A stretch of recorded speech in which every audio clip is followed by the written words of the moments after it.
Hello you what's his faces, it's Tigon here, and today I'm going to show you the easiest way to learn to quickscope fast in COD Mobile in 2022. I've had to relearn sniping several times since I changed my HUD a lot, and because of that, I've relearned to snipe pretty quickly each time. And today I will share with you the methods I use. We're going to start with the core foundation, which includes crosshair placement, positioning, and repetition, CPR for short. And then we're going to talk about the different types of shots and then tips to make it easier for you, right? The number one rule out of all of this is to slow it down. And what do I mean by this? I mean, don't rush into stuff you're not ready to do, because if you do, that means you're going to do it incorrectly and essentially mess up your entire base. Kind of like snapping to targets or whatever. A lot of people, when I see them trying to learn how to improve their aim, they're going as fast as they possibly can, which is not what you want to do. You want to focus on how accurate you are and the precision you have, so slow it down as much as possible.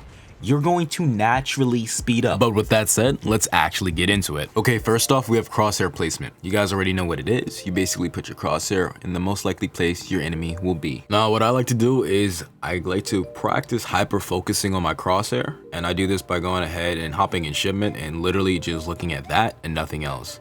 Now, you don't want to do this when you get in the actual game, but it does definitely help you with your crosshair placement because you're completely focusing on that and practicing getting that better. Of course, you should pay attention to everything, and your crosshair placement should be almost something that's second nature, and it should be on the back burner. It shouldn't take up that much mental energy for you to do.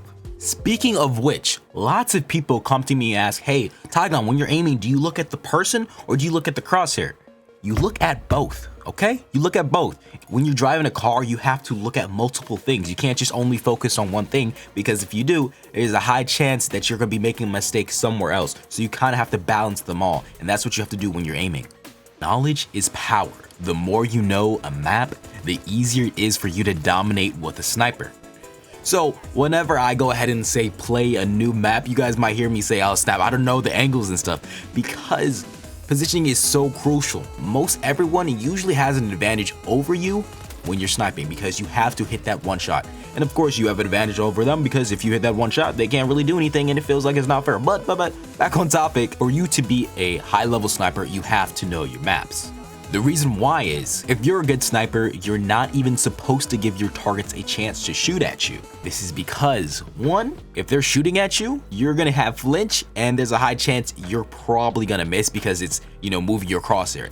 The next thing is, if you're trying to fight multiple people, taking that little bit of damage with each encounter is going to severely lower your health, and that's gonna mean you're gonna end up dying, so you're not going to be able to go on as many feeds, and yeah, it's just not gonna be a good experience. Say you take 33% of damage from one person, percent from another, and so on. Most of these ARs and stuff are 3 shots, so they get a good few shots on you between 3 people, and you're gonna go down regardless. So you should never give them the chance to go ahead and even hit you. Most of the time, you really shouldn't be taking people head on, and we'll get into that later, but if you are going to take them head on, you might want to peek out of a corner, step back in, and that's because you don't want to give them a chance to even get damage on you, because it's going to make it harder for you to shoot. That is the 60-40 rule. I've talked about this before, and essentially what I mean by this is you should always take engagements in the eyes of 60-40. Essentially, you should always have a 60% chance of winning that fight.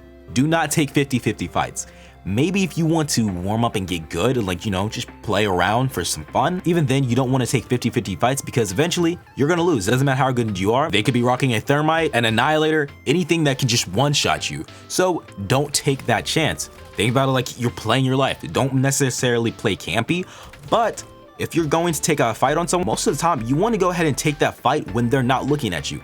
And here's the thing about being a good sniper, your target should look like bots. People might think, oh snap, it looks like she's shooting bots. But no, you're just not giving them a chance to react. Even in the highest level of sniping and pro sniping and stuff like that, you're going to see this trend. Because most of the time, they're gonna go ahead and hold an angle, and an enemy is gonna pop out from that angle and get popped. They're not gonna have any chance to react. You don't want to give them that chance, and that's gonna make them, for the most part, look like a bot. Like, oh, he didn't even know what's happening. Now, of course, when you're in casuals or in ranked, it's gonna be definitely a bit easier, but you still should keep that same mindset. If they go ahead and pop out in front of you, you don't want to take that 50-on-50 fight. Technically, if you're a good sniper, you should win that fight, but you shouldn't want to or have to take it. Even if you're a quickscoper, take the shot from the side, take the shot from having high ground. As I said earlier, peek in and out of cover. Slide shot, jump shot, and even when you're doing that, you should always have cover near you, which brings me into my next rule, which is the 50% rule. I know this is kind of confusing, but essentially 50% of your screen, if you use this, I promise you, you really won't die.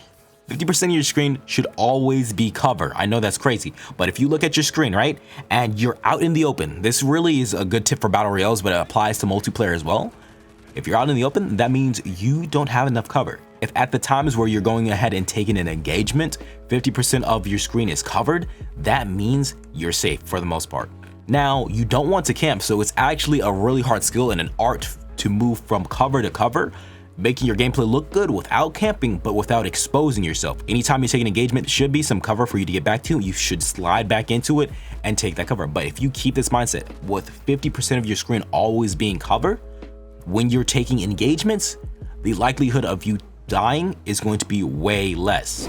Next up, we have power positions. This brings us back to map knowledge. For you and your enemy, you should keep this in mind. If your enemy has high ground on you, I'm gonna be honest, even if you have a sniper, you really shouldn't take that fight because they're gonna be able to hit 1, more headshots, and 2, they're gonna be able to have a better angle on you.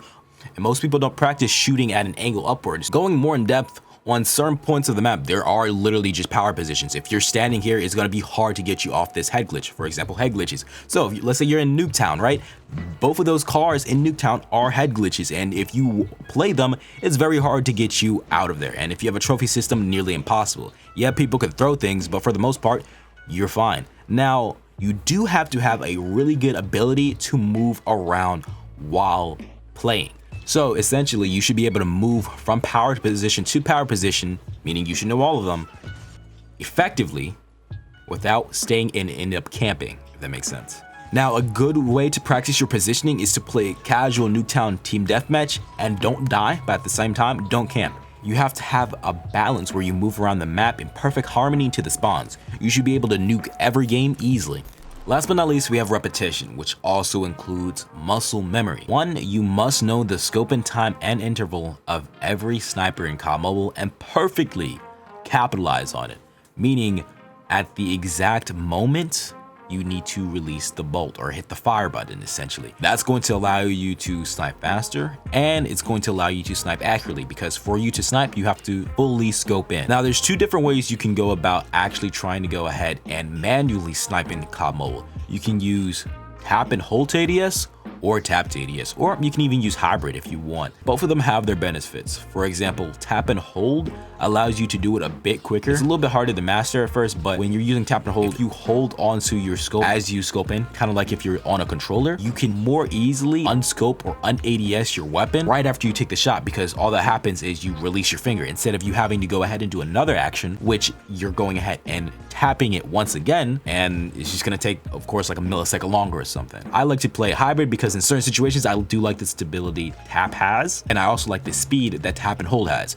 If you're a 4-finger player, tap might be the better option for you simply because you can do more movement with it. If you're like a 5 to 6-finger player, you can still have one of your fingers holding down on the scope button while using other fingers to go ahead and interact with the movement button, so it's a bit easier. That's actually one of the reasons I started switching or adding more fingers onto my playstyle.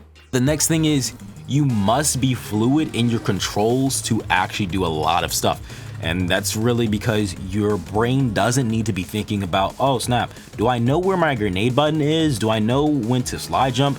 Do I know how to weapon swap and all that stuff? You should be fluid in your HUD. I mean, by now most people are, but keep in mind, if you're switching your HUDs or, you know, upgrading to like 6-finger or something like that, it's going to be a little bit harder for you to get hot right back into sniping because your brain needs to be focused on all those other tasks I just mentioned earlier. And lastly, you just got to practice it. I mean, yeah, with anything, just literally practice makes perfect. Next up, we have the tips and tricks, essentially the different types of sniping you can do. And for the most part, the main schools of sniping, let's just say, you pretty much have hardscope and flick shots. And of course, as we said earlier, I just explained to you how to quickscope. Hardscoping is pretty straightforward, but in some instances, it can be hard to do. Essentially, hold an angle, wait for someone to go ahead and peek there and snipe them, or you hold an angle and try to go ahead and lock onto them. I would say Ferg is really good at hardscoping, and he does it extremely quickly. As a sniper, you should have all of these in your arsenal to use at certain points in time. Hardscoping is really valuable for going against skilled players because if you know the map better than them, you can hold that angle, wait for them to peek, and take the shot. Especially in S&D, it works amazingly. And the best way to practice hardscoping is to go into the training room and practice hitting the long-range targets, as well as going ahead and hopping into some casual crossfire games, whether it be free-for-all or TDM. I don't really recommend hardpoint because it makes things a little bit closer, but TDM, domination, and free-for-all are pretty good for training that. Now, one tip to remember while hardscoping: never re-peek the same angle that you preached previously, because your enemy is going to expect you to come from there, whether you're fighting another sniper or just someone else that has a long-range weapon in general. Now, last but not least, we do have flick shots, and as good of a tool this is, you do not want to become reliant on it, because if you're flicking everywhere, it's going to mess you up and it's not going to keep you centering. Centering is going to be the most consistent way to hit your targets and hit your shots. Flicking is good, and you can definitely do it more consistently if you have practice. But if you're centering your shots with a sniper, you're going to hit that way more than you're going to if you're flicking. As I said, it's a good tool. So the best way to learn it: hop in that training room, literally flick onto targets, practice that. You should have the hand-eye coordination to do this. And no, I don't necessarily say muscle memory for this.